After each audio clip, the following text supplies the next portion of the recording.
First and foremost, I'd like to thank everyone that is attending currently for attending this amazing event and getting to know a little bit about our guest speaker tonight, which I've had the privilege to know for quite a while. He's been a guest at my house, and I can't speak enough of him as a human being. So.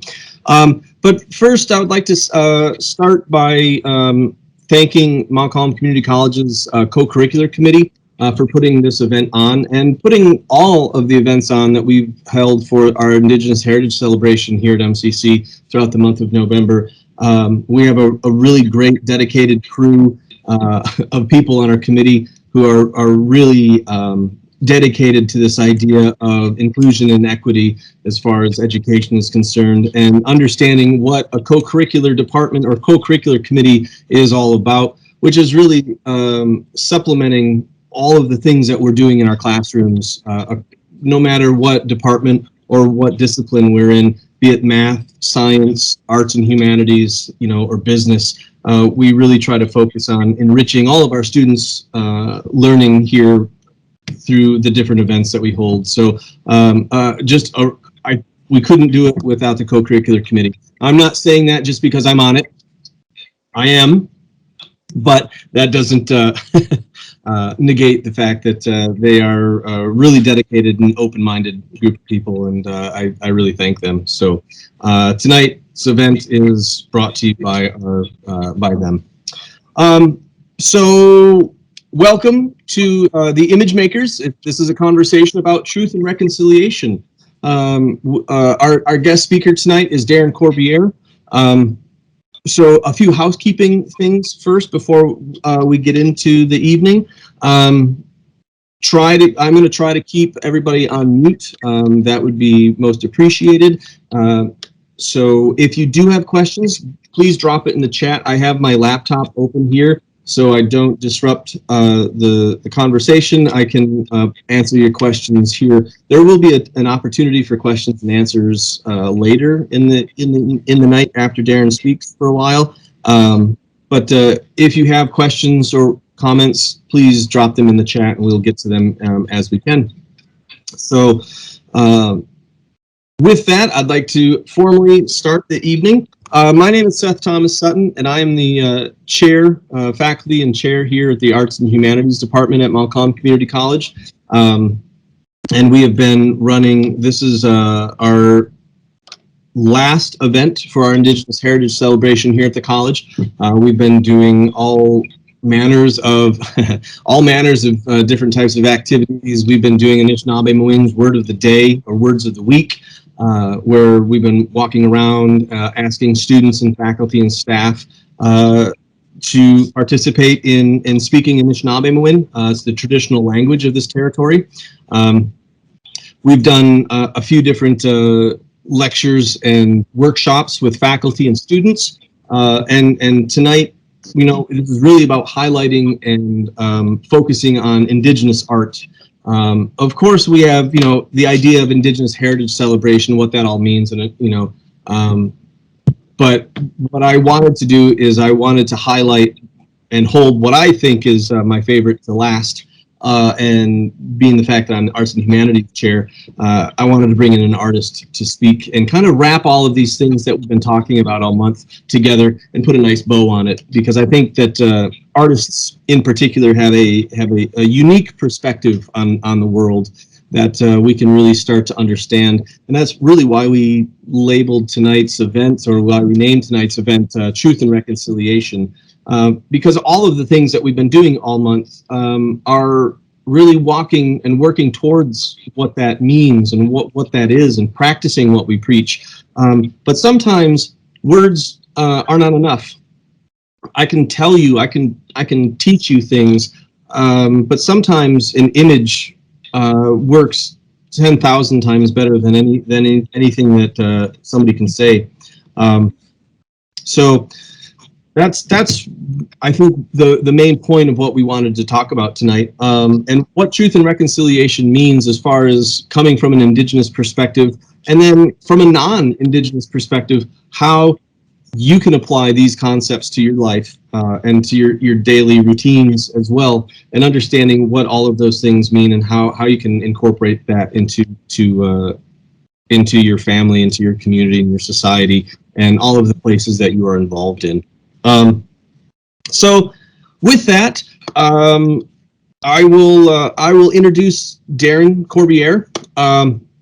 So he is a citizen. Yeah, wave, Darren. Hello. He is a citizen of the Quebec First Nation, Manitoulin Island in Northern Ontario. He was a police officer for like 10, 12 years, I believe, right? Yeah, you were a high school teacher for better part of a decade. Yeah, roughly the same.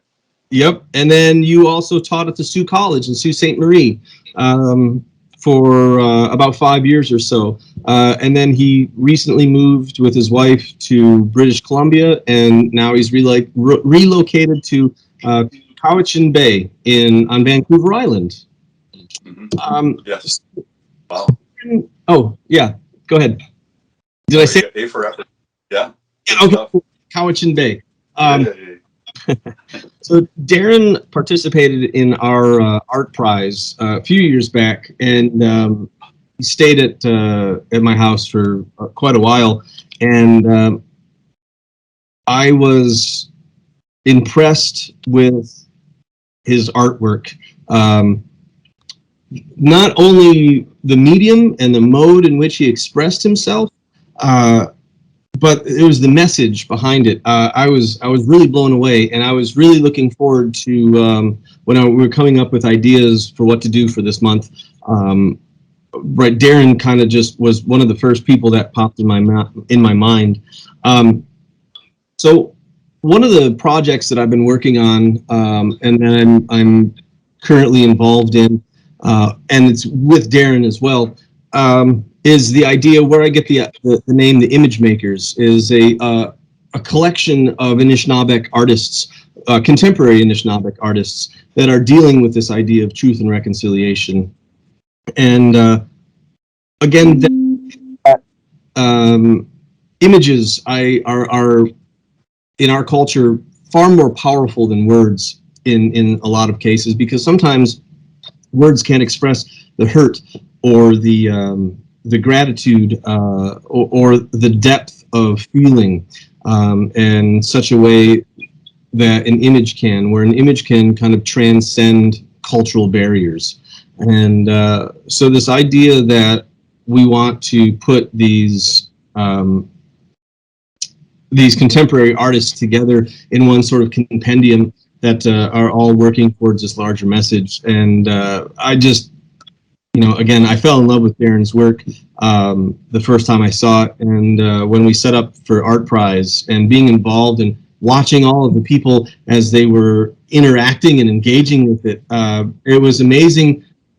As an artist going to galleries, you often see people interact with art. You see them kind of look at it and they enjoy it, but they don't really say much, and it's just they experience it for a moment and then they leave and they look out to the next piece hanging on the wall.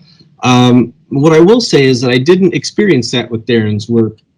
People stayed and they lingered, and then more people came and then they stayed and lingered, and they were questioning it and they didn't understand it. They were, every time they looked at it, they would have another question and they would ask him. And much to Darren's credit, as an artist, he was sitting there, trying to explain these concepts to people, and it was like, okay, well, let's wait for more people to show up so I can retell the story again, because people would come in a little bit late and they'd be like, wait a minute, what did you say? And they're just so involved and in depth. And I noticed that people would leave and then they would come back again and like, I've seen you before. And they were interested, and every time they looked at it, they just felt something a little bit more powerful. To me, that signified that something powerful was happening. Something was really dramatically affected in the viewer's mind. And that's not something that you typically see nowadays with art, So I was just impressed right from the get-go. But anyways, I'm going to hand it over to Darren for the remainder of the time. We will ask questions. Again, if you have questions for Darren, please drop them in the chat.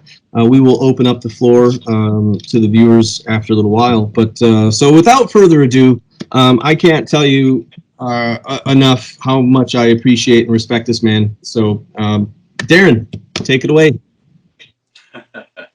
Wow, that's a tough act to follow. I mean, I'm grateful. So many kind words. I'm thank you. I'm not accustomed to it, but thank you. I appreciate that. Wow. I actually think that out of this particular relationship or friendship that I'm the one who's benefiting here. But anyway, we'll talk. We'll have our romance later offline. Anyway, my name is James Darin Corbiere, or my Anishinaabe name is Wab Shka Makwa, or White Bear, and I am Anishinaabe, originally from Manitoulin Island, Weequahic Kom Donjaba, and I am from the Bear Clan. So White Bear, Bear Clan, that kind of mixes and works well. I used to be a teacher. I was a high school teacher. I was a police officer for about 10 or 12 years. An injury forced a career change into education, and I became at first I was an elementary school teacher, kind of like a kindergarten cop. It was scary that first year of teaching grade 5 students. I was in a total panic. Anyway, not as scary as this last year. This last year of teaching with COVID and the lack of, or I shouldn't say anything about the precautions, but anyway, it was a scary year for teachers this year. Anyway, moving on. We from my teaching experience and my policing experience, I've experienced these colonial systems like firsthand, right? Like on the ground in terms of the justice system and the education system. And as I grew older, I learned more and more about the rules and laws and policies and things like that helped create some of the circumstances that my people are in, right? The Indigenous people and all across Canada. Indigenous people experience the same thing. Some more severe than others. I've noticed it seems more fresh, I guess, here out west as opposed to back east in Ontario.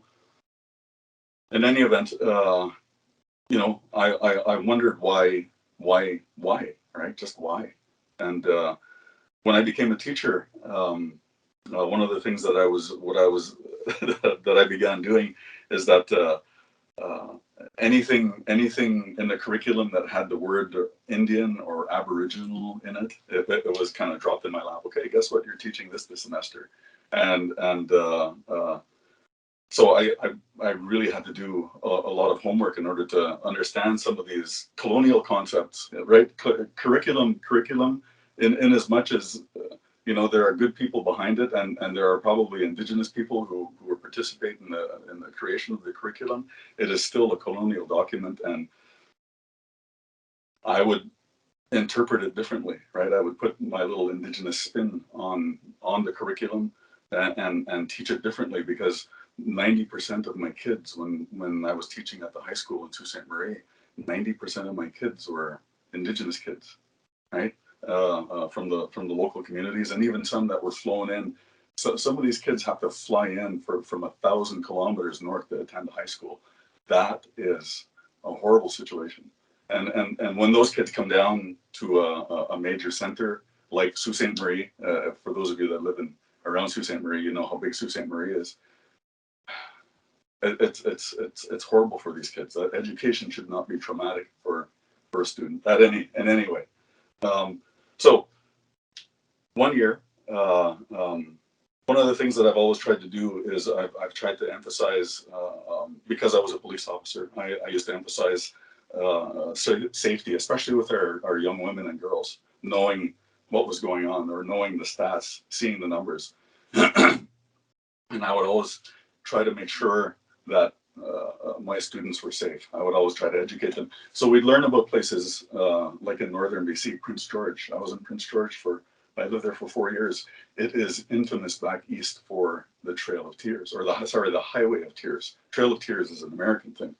We have the Highway of Tears, and Prince George, the city that I was just recently moving from, seems to be the epicenter of that trail.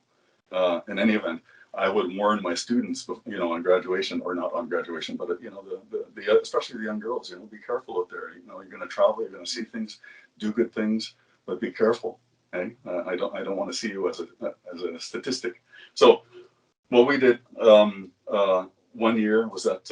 Let's see, I got to back up here for a second.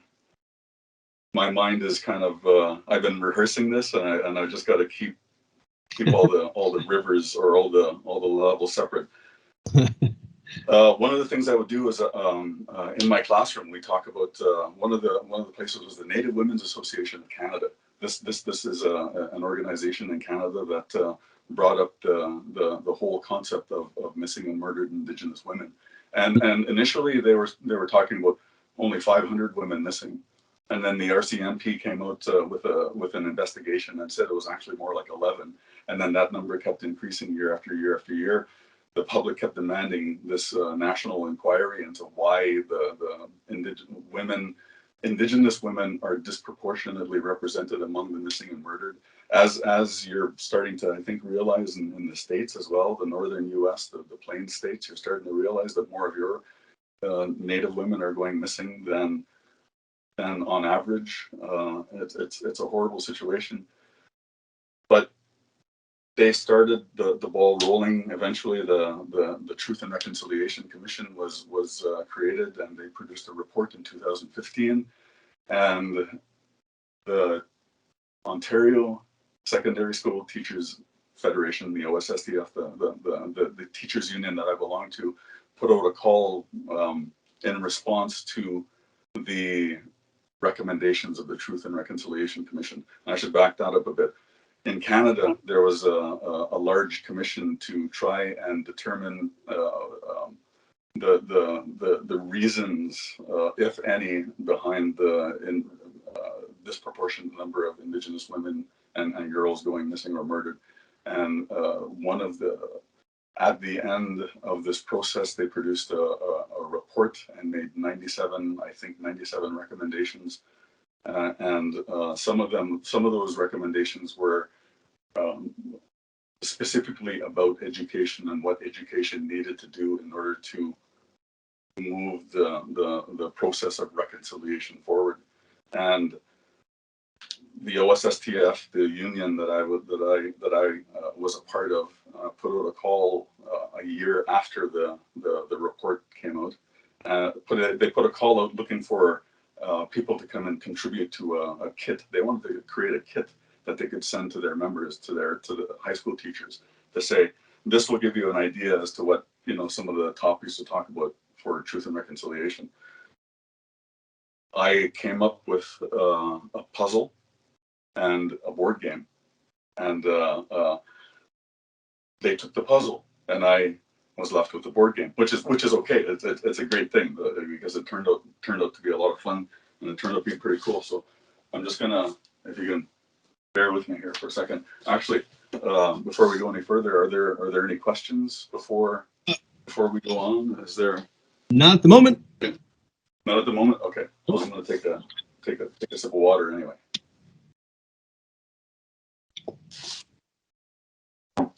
Okay. So, like I said, anything in the curriculum that had the word Indian or Indigenous or Aboriginal in it, hey, Mr. Corbiere is teaching that class. So, what I did was May 2017, the May 2-4 weekend, the long weekend in May in Canada. I think in the States, is it Memorial Day? You have your long weekend in the States? Yep. It was that weekend that I was preparing for exams for my students, and I was writing an exam review. And at the same time, I was also working on this puzzle or game idea for the union. And so in order to get a game that I could actually publish, that's the box of it right there. I think I can see it in the picture, but I had to kind of reverse engineer everything. So I went to the dollar store and I bought a congratulations, a nice congratulations box, and I figured, okay, well, all of these things are going to have to fit inside, and we're going to have to put it all together. And so I picked up these foam core boards and good old masking or masking tape or Scotch tape, and then I drew out the first game board. So that's the original game board. It has 4 colors. These are supposed to represent the 4 colors of the Anishinaabe medicine wheel, but I didn't have the right ones. But anyway, it was close. And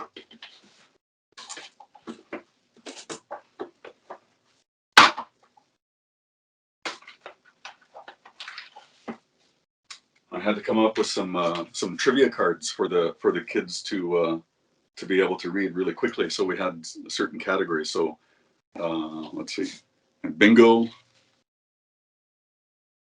This says congratulations. What do we have here? Sorry, eh? Yeah, that's the quintessential Canadian apology. Sure, right? sure. Sorry, eh? Yeah. And the first game had treaty cards as well. So there were 4 categories of cards, and these are all trivia cards, all questions about Canada's history, but from an Indigenous point of view. And so I called these fact cards at first, and then I thought, well, let's make it worthwhile. Let's show how these policies, this legislation, the different laws that have been enacted over the years have impacted on Indigenous people. And so me and whoever spirits were there that day decided that they were going to use different forms of currency. So instead of money, we have land. Let's see. Yeah, we have land. We have identity. Oops. We have culture. I don't know if you can see that. Yep. And then this one's pretty. I'll show you them later. Anyway, this one's language. So land, language, culture, and identity. They were the currency. They are the currency in the game. And we had this is the first version because it was intended to be used in schools or for teachers in Ontario. It's an Ontario-centric version, so a lot of things will reference the terminology, the colonial terminology that's used in Ontario in their provincial curriculum documents. But our first player cards are just little sketches like that. So that's the crown, and these are in Ontario. Around southern Ontario, they are the Haudenosaunee, right? And that's their flag. I didn't know what symbol to choose for the Inuit, and so I just gave them this little kayak. Let's see. Oh, and then there's these guys. So these are players in the game. Indigenous. All the players are Indigenous, or there's the church and the crown, and those are the only 2 non-Indigenous players. The idea behind the game. Let's see. I don't have anything here.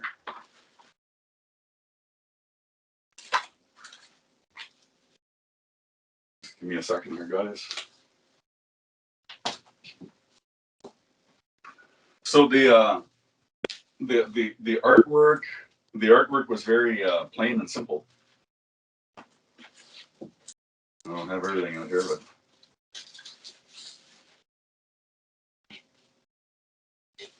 actually, before we go on, we did have we also had we had status cards, Right, and shame cards. Okay, so status and shame cards were part of the game. So basically, this is what the early version of the game looked like. Let's see if I can get in without everything falling off. Oh no! yeah. No, we can see it. So hopefully, yeah, you can see most of it, I guess. Yep. Okay, so that was the original version, and I kept it muted. I kept it plain, being the reason being that it was going to go into schools, and schools, all their stuff has to be muted, or colonialism, right? They downplay creativity and stuff like that. So anyway, when the union said, the union chose the puzzle, so I sat on the game for a while, and I thought, well, what the heck? I do artwork, right? I do this. I do this. I guess it's a unique style of artwork where I put ink on chunks of big wooden chunks of ash, white ash from Ontario or northern Michigan, and I don't know. It speaks to me. The wood speaks to me. Anyway, I had a whole bunch of this crazy artwork laying around, and I thought, well, you know what? Let me apply my artwork, elements of my artwork to the game. So I'll show you an example here. So it went from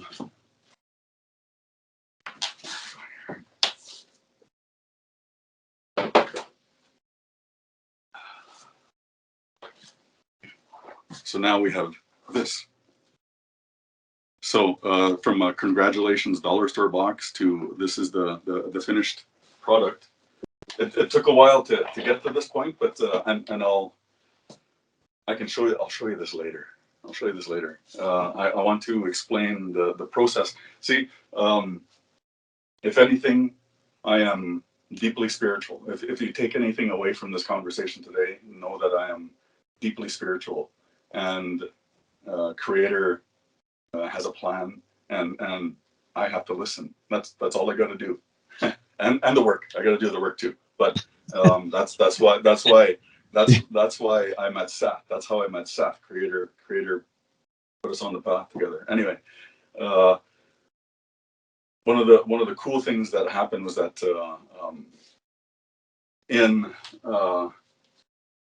where's the old game? So the old game.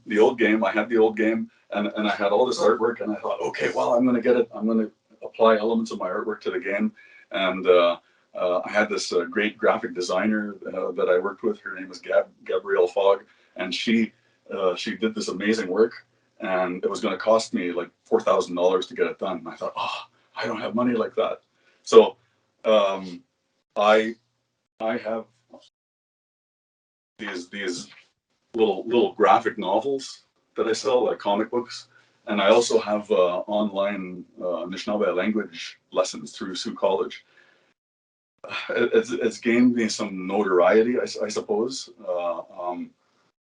I was invited to Rama to display my artwork one weekend in December after the game was put away, or I got the quote. I went to Rama in southern Ontario to set up at a Christmas market, and a friend of mine, Phil Jones, awesome Phil, if you're out there, love you, brother.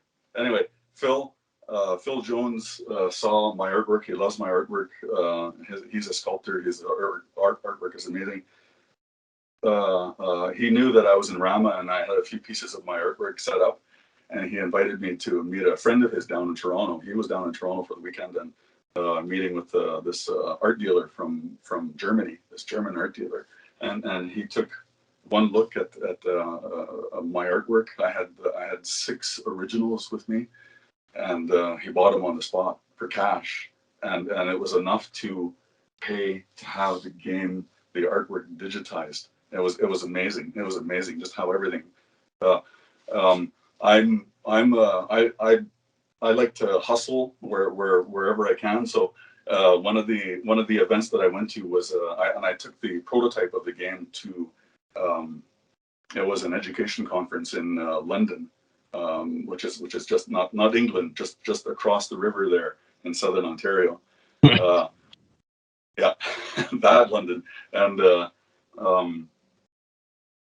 I had the game and a couple of comic books on display, and along with the other vendors, and there was a major publisher, Canadian educational resource publisher, that was in the house, and they saw the game, and they contacted me a couple of months later after I had done the digital work, and I said, hey, look at this. This is what I've got done so far. And then they became interested in the game. So things kind of progressed from there. So game is created at the end of May. We play it with the students in exam prep by the end of June. By the end of December, I sell some artwork, and I end up getting this version of the game done in March 2017.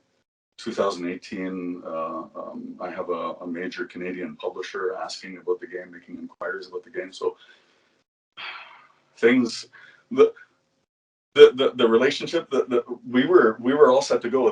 This organization, they loved the game. They invested time and effort and money into it. And the part though that we fell apart, that where we parted company, is over the fact that they a large consumer group with this organization happens to be happens to run a significantly large section of the Ontario public schools. While they're publicly funded, this board in Ontario, and this board did not, or the feedback from this board was that they did not know why the church would be getting shame cards in this game, and they didn't want their students questioning why the church is getting shame cards. And so I said, no, I'm not backing down on the shame cards. And when I before I made that decision, I could have been fat and happy now, I suppose, but I would have had to give up certain elements of the game that were essential, and that shame card is essential in the game. I made accommodations. I introduced something called the humility card, and I'll show you that shortly. But on certain things, yeah, I just wouldn't budge, because that took away the essence of the game. And the game is about teaching those things, right? You have to understand. You have to understand where the pain is rooted before you can fix it, right? So let's see. Where was I? Do you remember where I kind of lost track here? You're like me. The game. The game has been to a number of different venues, and it's gained. It's a popular game. Where I played it with my students at first at the high school I worked at, and then at colleges and universities, and I'll go in and I'll play with university students. The last group was pre-COVID, a class of geology students, of all things, up at the University of Northern British Columbia. Anyway, it was effective because the nice thing about the game. The nice thing about the game is that it's a soft way, I suppose, of talking about this whole issue of reconciliation in Canada. And for those of you who are maybe not familiar with the idea of this notion of truth and reconciliation in Canada,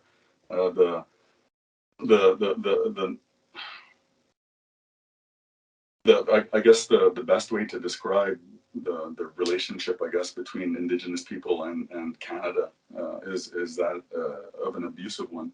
And with the recent revelations of the church and all the things that have gone on here, specifically with the discovery of I can't remember what the number of bodies is up to, but 7,000 I think was the last count. 7,000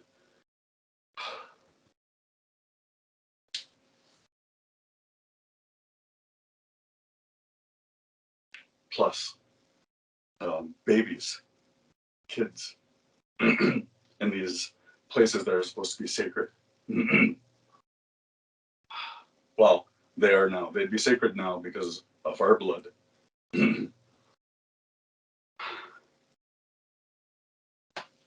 So, yeah, the Catholic Church shouldn't get shame cards. So anyway, moving on. I've got all sorts of elements of my artwork in the game. Sorry, I went off. It's heavy. It's very heavy to have to talk about things. Sure. You know, like that, especially when it's ongoing. It continues, right? You get up, you kind of brush yourself off, and then you get knocked down again, right? But Well, we yes. are Indigenous, right?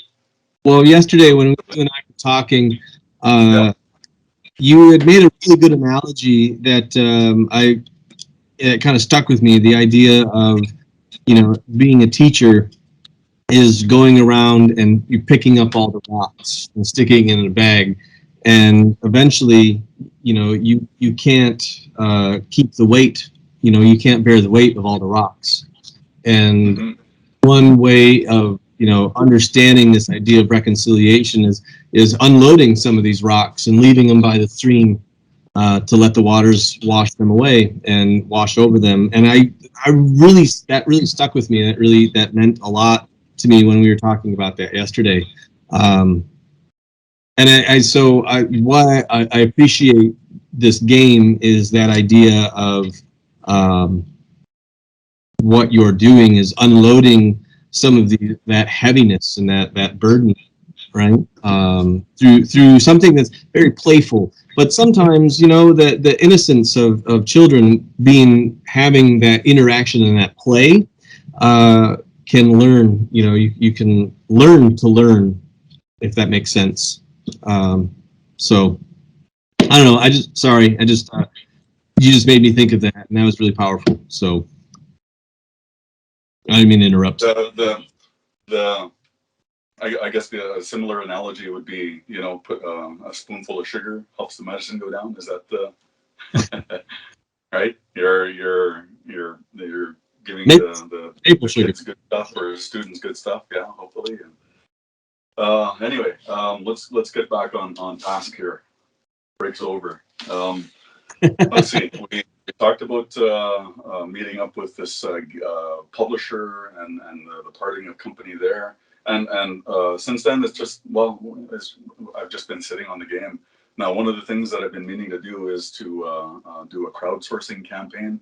Ideally, like 3 years ago or 4 years ago, when I first created this game, the idea was that I was going to use it to make money so that I can stay home and I can just write stories, right? Like comic books, right? This is one of 1,200 pages that I've got knocking around inside my head that I've got to write down. But anyway, the idea is that this would be my nest egg, and this would, you know, help pay for, you know, my bills while I sit there and I do the writing, right? The writing and the drawing. So what I want to do, I can show you the game, and we can talk about some of the elements of the game here, and I'll show you how things have changed, and I also want to show you how my artwork connects to the game, and I think that's pretty neat in a lot of ways. So a single eagle feather, right? So a simple title, The Truth and Reconciliation. Now the game when it's done is going to come with a something called the Genuine Indian Guide book. Okay, so that's going to be like a graphic novel or a comic that is going to be it's going to be a teacher's guide or a facilitator's guide. This is the original piece of artwork. Well, a print of the original piece of artwork that is on the cover of the game box. This piece is called Bakade. Bakade. Bakade means to hunger or be hungry, and we can hunger for different things, right? We all hunger for different things. We obviously food. Hunger might be addiction. hunger could be for knowledge and learning, and that's the idea behind the choosing this as the cover, because this is the hunger for knowledge, right? For truth. So this guy sits here, and I took design elements from my artwork and sent it off to Gabby. I'm going to show you the original. So remember, there's the original. Oops, yeah, that's the right way. And with a little bit of artwork, there's the new game. Now the way this works, this is involving some I guess indigenous philosophy. Let's see if we can get squeezed in here. All right, so you've got Turtle Island, and Turtle Island is split into 4 quarters, and in each quarter there are 7 spaces, so 28 spaces as you go around the board. In the center, you're on the res, and let's see, you start through the eastern door, and the idea is to go around the board 4 times. You have to go around the board 4 times, and then you're a survivor. If you run out of currency before your 4th turn, you go extinct, and I'll explain a little bit more about that later. So this is the before and after. Okay. Pretty neat, eh? So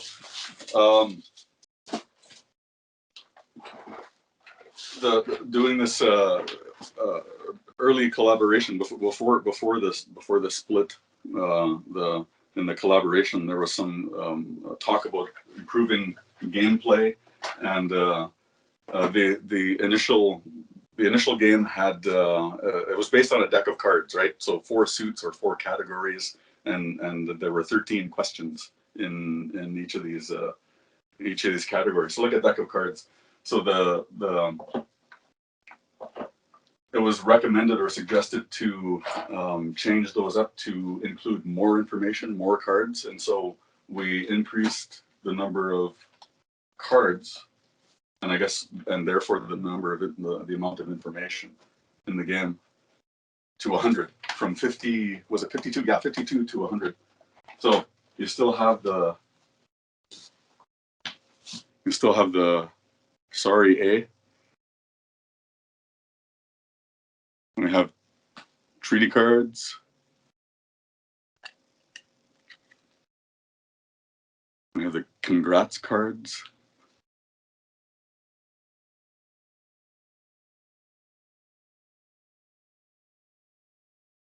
Bingo cards. And in the most updated version, we have status cards. Now I know if you're in the States, this is my official identity. Right. This is how I exist in Canada, right? See, because I pack status, right? So compared with, that is the CDIB version, right? In the States, certified degree of Indian blood. It would be similar, yeah. It would be similar to that concept, yeah. So bingo card, before and after. Set those down.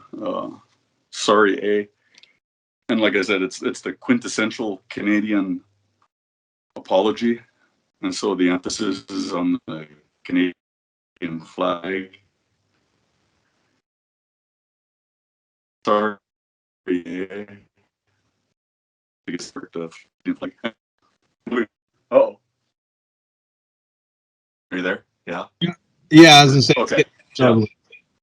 Yeah, just dropped off for a second there. Yep. All right. So one of the things that was suggested by this organization for gameplay was to how are you going to keep track of the number of times that people go around the circle? So one of the things that I do, my early artwork my early pieces of artwork, I used to do small pieces of artwork like this. Now, in here, you can sort of see the outline of an eagle feather. Yep. There's a feather outline here. Now, when we were asking to keep track of how many times somebody went around the circle or around Turtle Island, we came up with the idea of these eagle feathers. And so every time you pass the eastern door, or every time it's like passing go in Monopoly, you collect an eagle feather. And then when you collect 4 eagle feathers, you are a survivor. So there's 4 different styles to choose from. So these are your counters. You want to earn eagle feathers in the game. Every one you get, you're closer to survival. There is no money. There is no money in the game, but there is currency, and as mentioned before, the currency is in the form of land. So here's a land card. Yeah. Okay, so there's a land card. Here is a language card.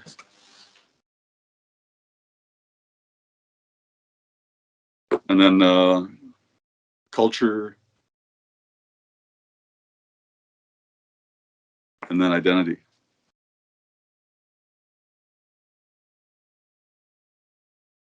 Nice. Right. So I just want to show you some of the connections to the some of the original artwork. So where I the I think it might be easier for me to carry you over here. Hang on here. Let's go. You ready? The full immersive experience. So you see this guy here? Yes. This guy's called the Misquadesi, the big red turtle, the painted turtle, and he becomes this guy, the land card, right? Because these turtles representing the earth. Sure. Who else we got here?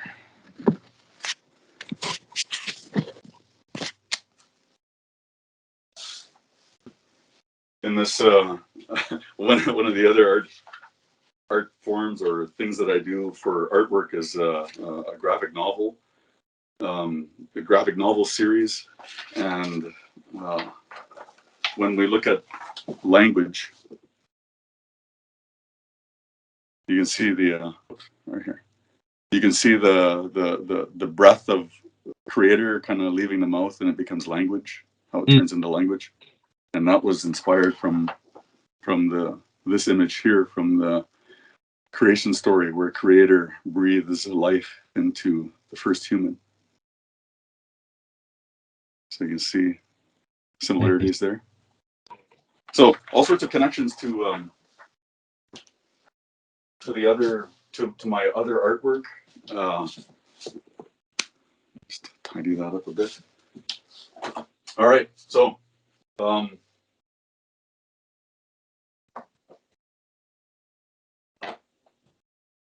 we still have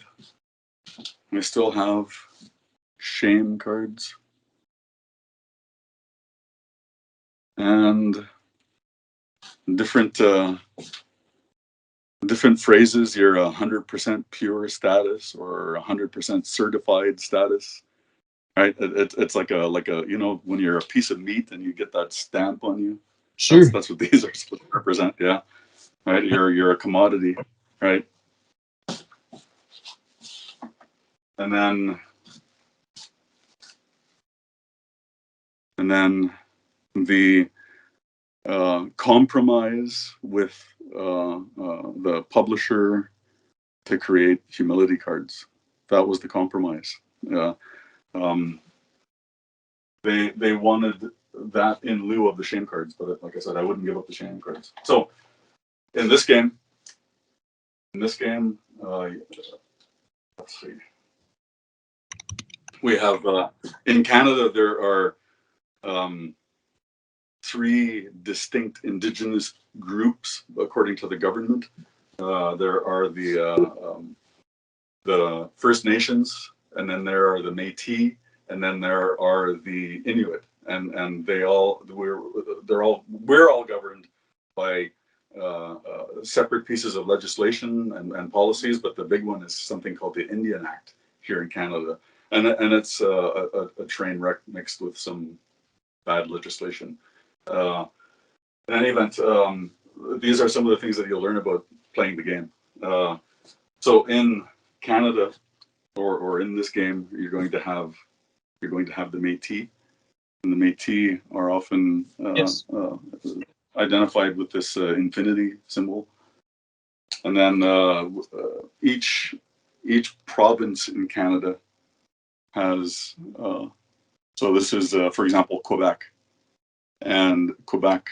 The artwork for Quebec is this guy here, the big bear. And the big bear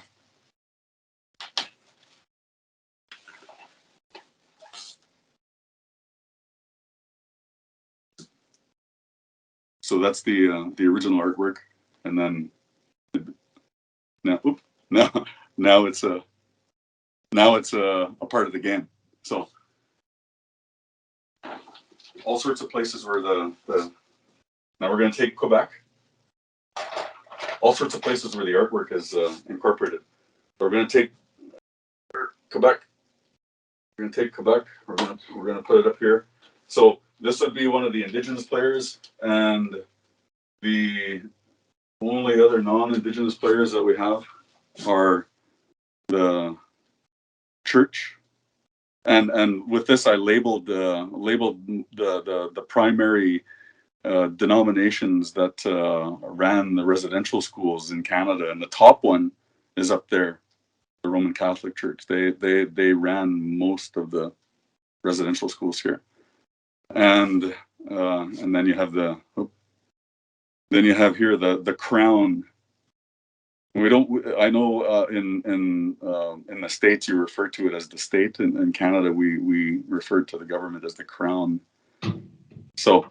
And various iterations of the Crown, Indian Affairs, Northern Indigenous Affairs. It seems like whatever, every couple of years they're changing their names to be more, less of something, I suppose, less mean. I don't know. So, okay, some assembly required. Yeah. And this, yeah, go ahead. Oh, well, no. So, all right. As far as a couple things, just as in, it is approaching 7:00, so I just want to make sure that if anybody does have questions, I just put it in the chat. But if you do, you can either raise your hand if you're familiar with Teams, or you can drop it in the chat, and I'll be able to see them here. Any questions that you have for Darren in general, but I do have a question for you. Yeah. And sure. You can see this pertains to your artwork, and it pertains to the game as well. But as far as if I can ask you what your what your understanding is, or what your hope for people who are playing this game when they walk away from the game. And I know that you and I have talked about this, and you turning it into like a digitized, like an app version of the game. But I guess that's my question is, like, what are you looking for when people who are not Indigenous, or when they don't have access to this type of world, right, worldview? What are you hoping them to get out of it, if that makes sense? I'm hoping that they'll be able to understand that when there's a stereotypical vision or expectation of what an Indigenous person is or looks like. Well, you know what? Those most of them are probably wrong. Most of them are wrong. That's not us. This is not us. We were made this way. Things happened that created the circumstances that created the situations that we're in. This gives you a little bit of background and information about why, about what those were, about the policies and the legislations and the raids of villages and the taking of our sacred items and the starvation, the concentration camp model of the reservation system. When a country like Canada goes around and says, yeah, we're really nice, so everybody loves us, we go anywhere, and yeah, everybody loves a Canadian, right?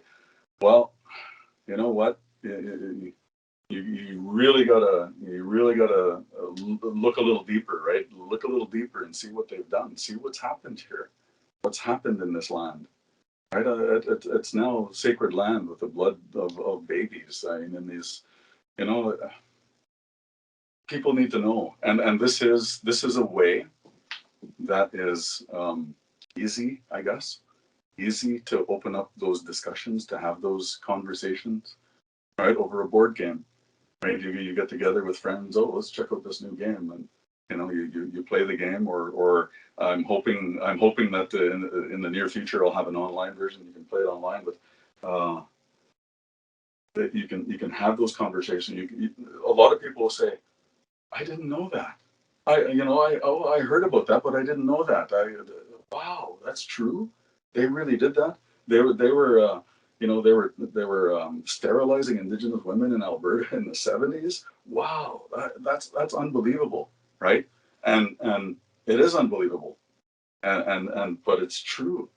And all of those facts from little bits and pieces from all across Canada, they're in here. And even if you sat there and you just read through all the cards, right, you would have a better understanding, I think, of why things are the way they are. This is not us. This is not us. Okay, we are not that. Anyway, that's the message, right? That's the message. That the conversation has to begin somewhere, and if it means, you know, playing a friendly game, if it means the kids in schools where, you know, in my opinion, the residential schools were used as the blunt instrument in against Indigenous people in Canada.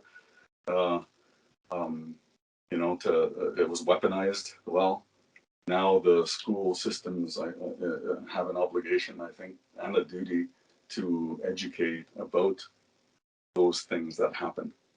Right? That's where education has to step up now. Right? They have to teach truthfully, not this whitewashed version of Canadian history where, you know, the pioneers came over and everybody was doing the whole dance and whatever. Right? It wasn't like that. It wasn't a happy Thanksgiving. Right? There was slaughter. There was anyway. I'm not going to go there. The idea is, I honestly believe that once you learn a little bit, once you have a little bit of knowledge about the background of certain situations, you become empathetic, a little more understanding. Sure. Right, and that's what this game is intended to generate. Is some understanding, Some empathy. right? Some insight. Yeah. Yeah. I have a question. Is the game purchased? Yep. Is it available anywhere? Or is it just it? And I'm assuming that since Canada, United States, there's a distinction there. So is it available in the States? This is the only copy that exists in the known galaxy. Yeah. Okay. So the ultimate goal or the long-term goal is to do I was thinking a GoFundMe of some sort, something like that, a GoFundMe to raise anywhere from 1.2 to 1.5 million dollars, and then what I'll do is I'll get 20,000 copies of the game printed in Kalamazoo at Delano Printing. I've been talking with them about how much it would cost to get these games printed. So it's in Michigan, in Anishinaabe territory, So at least I could drive there to check up on things if if we run into trouble. But I can't.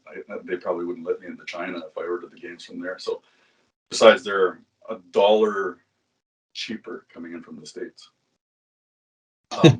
There you go. So the goal is to print 20,000 copies, and like I said, if I could pay for everything, I'd give them all away. Right? If crowdsourcing the production and printing of the game and distribution of the game, bam, 20,000 copies, I'll give them away. But we'll see how things go. I'm going to be working on. Oh, that's Thank you for bringing that up. By the way, I'm going to be working on like an app or like a classroom version of some sort that can be played virtually or online, whatever the terminology is. And I need people who can help me with that. I need tech people. I got the artwork down, right? The creative stuff, the gameplay, all that stuff. I got that easy. It's the technical stuff. It's switching over to the technology, switching over to apps that for some reason, me and the spirit of those electronic devices, we don't get along. I don't know why, but speak a different language. But, yeah, so it's just I need someone or a few people or a couple of people, if they're willing to help. Looking for graphic designers, I guess. I don't even know what they call those people who create those apps. Sure. So app designers. I'll look there later. Yeah. But that's the goal. Hopefully by in my ideal situation, this game in one form or another, probably a digital format, will be ready and available for distribution and use around the time of National Truth and Reconciliation Day next year in 2022. This year was the first Truth and Reconciliation Day on the 30th of September. And next year, I'm hoping to have this game available even previous to that, maybe early September, so that it can get people thinking about what's going on and what's happened here. Right, and maybe we can fix things. Maybe we can hit the reset button and go and rebuild and do it right this time. Awesome. Yeah, absolutely. Are there any other questions from any of you that are online? Either in the chat or just open up your microphone. I think everybody's open.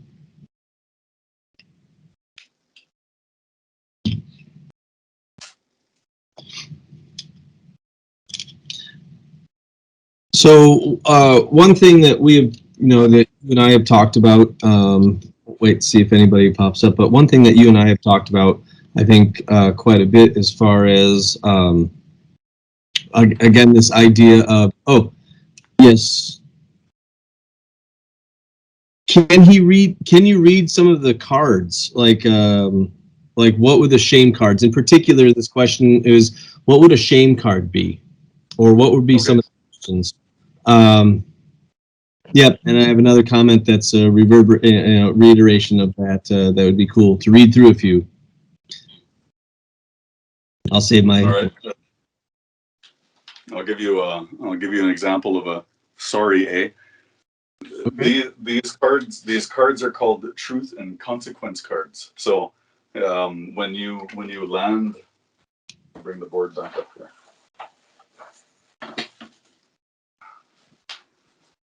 When you land on any of these spaces, sorry, A, treaties, bingo status, or congrats, you draw a corresponding, they're called truth cards, and it contains an historical fact on the back, just a quick and dirty version of an historical fact. So, for example, sorry, A, in 1971, Donald Marshall, a Micmac, was wrongfully convicted of murdering his friend and received a life sentence for a crime he did not commit. After spending 11 years in jail, the real killer later confesses to murder and gets 3 years in jail. So in this case, the Crown would get a humility card. you have someone who doesn't do any crime getting 11 years, and then the actual murderer only getting 3. Right? That's there's no justice there. Right. Right. So what would happen then is that the crown, whoever is representing the crown, would get a humility card. So the same idea would be something. So for example, in early June 2021, the 215 bodies are revealed in a graveyard at a Catholic residential school in Kamloops, British Columbia. The church earns, 3 shame cards. Right, that would be a consequence of if this were like one of the fact cards, and it will be in future iterations of the game. Every time the church it's revealed that they've hidden bodies, shame card, at least one, right? At least one shame card. It seems like it would be difficult to constantly like have to go over like reiterating or updating some of these. And unfortunately, not that, I mean, it's a horrible thing that the body count continues to rise, like you said, over 7,000. Yeah, I mean, how are you planning for those types of instances where you are, constantly having to update? I also, and sorry, I have another question coming through. Are there any happy or uplifting information cards if they were thinking of playing with younger children? There are, well, younger children. That's part of the process that has to be worked on. This is roughly intended for about a grade 9, grade 10. Most of my students were at that level. There are things that can be done, that, especially maybe younger kids could play the second iteration. This is called the Truth and Reconciliation. The sister or the partner to this game in the future would be the reconciliation part, the reconciliation game. Right. So this is only the first half. We still have. When you ask people, what do we need to do to work toward this process of reconciliation, most people will stand there and you can hear the birds chirping in the background because nobody knows. Nobody really knows. They know the word, they understand the concept. We don't know why. Now you know why, right? For little kids, smaller kids, I'm thinking that we could talk about if somebody did this to you, what would be the appropriate thing to do? Right? If this happened to you or your parents or your grandparents, what would you think or how would you feel? And that would be more of a reconciliation kind of game, right? It's in the works. It's kicking around up here. And yeah, comment in the comment section, like expansion packs. Yes, expansion packs. That's the reason for going digital, because then it would be easy, relatively speaking, to refresh or upgrade information. Update, yeah. Yeah, and there's lots of information. I only picked 100. I only picked 100. That if I had like 3 master's degrees, research students or something working, they could probably fill 10 games, right, with information, with facts, historical facts about the relationship between Canada and the Indigenous people. So it's there's a lot of potential, good or bad. There's a lot of potential. Sure. With this, yeah. And I think if I can jump in with the question of like happy and uplifting information, if I can put maybe my 2 cents in this, it's not that and correct me if I'm wrong, Darren. The idea here, like you said, is to understand the truth, and although there are happy and uplifting truths to be told, the idea here, I think, is And I was reading a book, and I have a quote here that that we have to kind of keep these things in mind.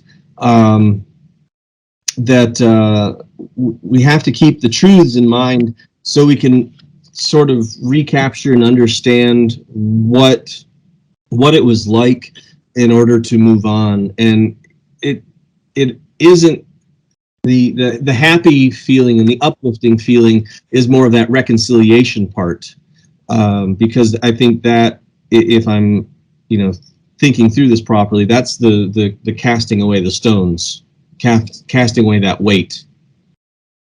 And from just listening to how you've talked about it, is that like a fair assessment?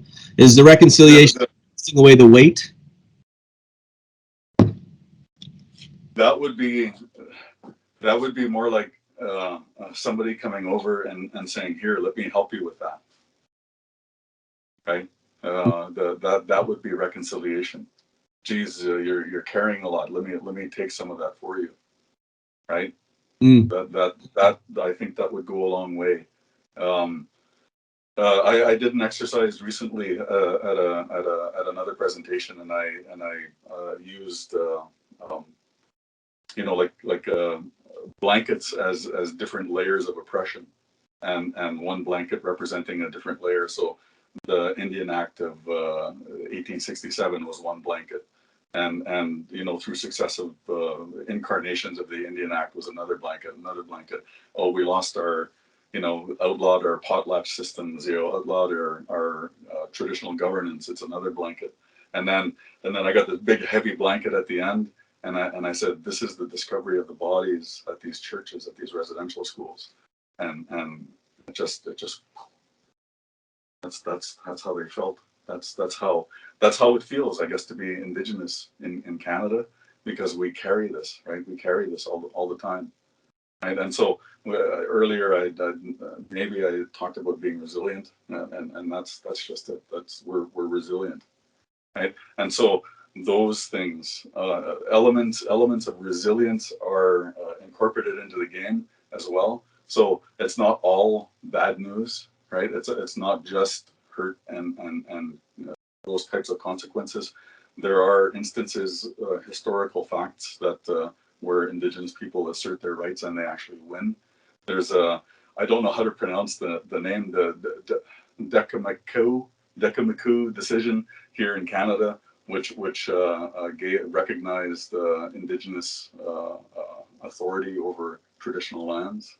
So that was a huge, and that's in part what is to my understanding. I'm not very well versed on that situation up there, but currently in northern BC, there's a pipeline that's being built through Indigenous land, and the traditional leaders of that land did not give permission for that to happen. But the elected chief and council, right, the colonial chief and council said it was okay.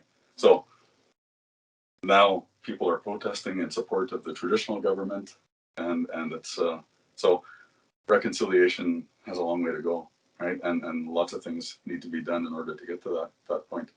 Okay. But there are a lot of good decisions or good things that happened as well. So it's not all negative.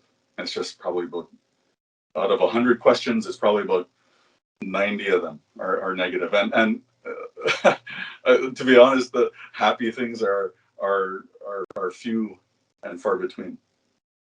Right? For every 10 things I find, 10 facts, there's 9 of them are crap. 9 of them are about bad things. 9 of them in some way affect Indigenous people. 1 of them affects them in a positive way. So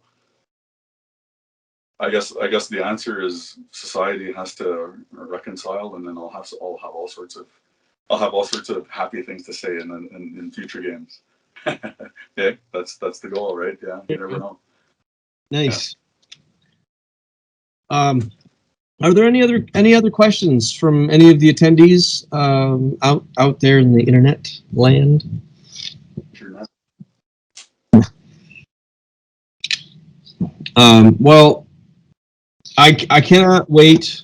I know that I mean, in my anthropology classes, we watch your videos on your origin stories that you're basing your graphic novels off of. Yeah. Um, I've used some of your electronic resources already. And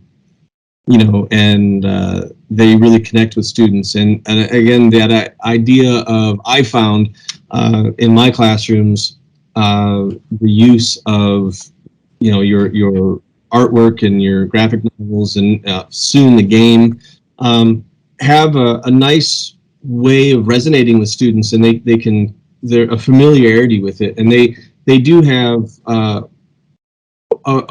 better chance to open up, right? Because sometimes I think that a lot of these questions and a lot of the students, they keep in their shell, maybe because they don't know how to ask questions, or they don't know what's appropriate to ask, what's not appropriate to ask, or maybe they just don't have that knowledge base at all.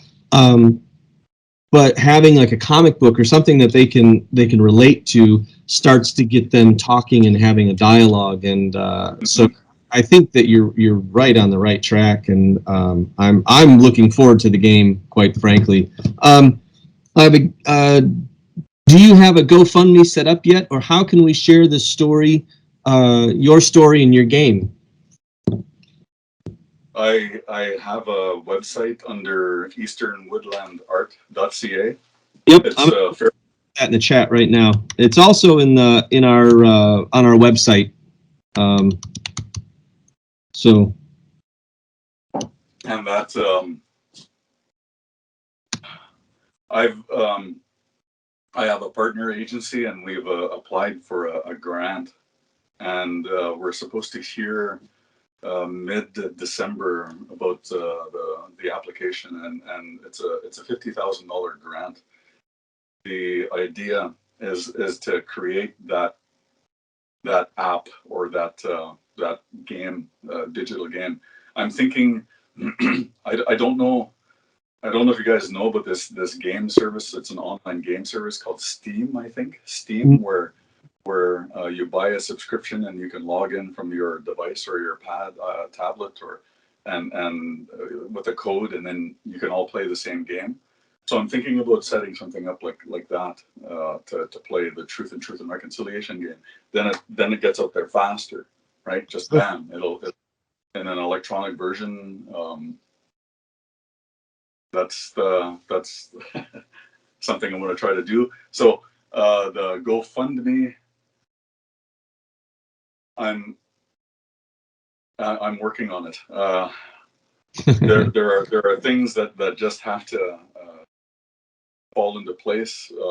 Finances is usually the big thing. I want to make sure that I can pull it off, sure. and I want to build up momentum. I want to build up.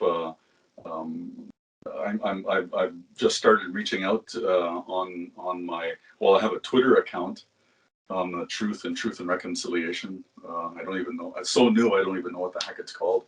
The Truth Board, or the Truth and Reconciliation on Twitter. Eastern Woodland Art on Instagram, and uh, uh, on Facebook, and then the website. The website is fairly new. I was lucky, fortunate. I received a grant this summer that helped build the website, so it's online. The information is sparse. Again, one of those things, one of those tech things that I need to overcome to be able to input all my own information and things like that, Sure. and then find time to do the work, and then try to run the game at the same time. So there's lots of things going on, but my again, ideally, if you got a plan with the end in mind. So the goal is the launch date of the hard copy, September 30th. It needs probably about a month for distribution, so it has to be ready by the end of August. The printer is going to take 3 months to process 20 or print 20,000 games. So now the end of August takes us to what, end of May, Mm. right? And and then I have to be sure that I have enough money to pay for all that. and so I don't know how quickly a GoFundMe would raise, 1.2 to 1.4 million, $1.5 million to give away the game, to give away copies of the game. That's the idea.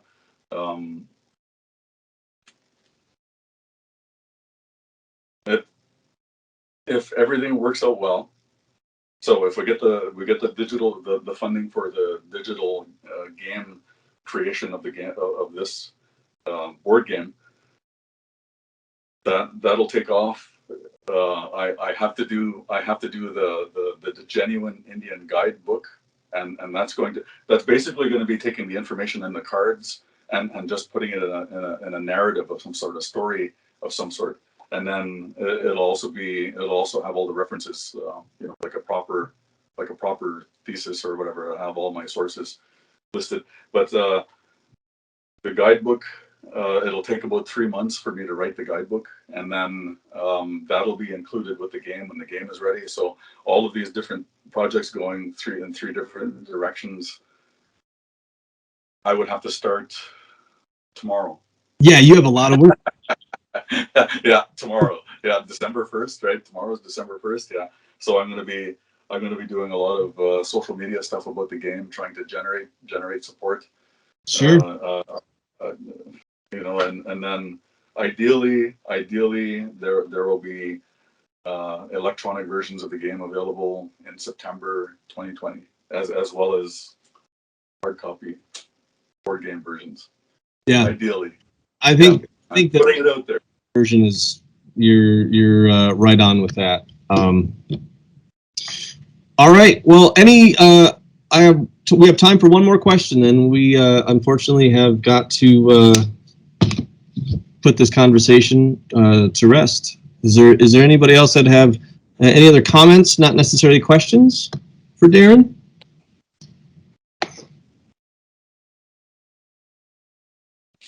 How long does a game usually take to play from start to finish?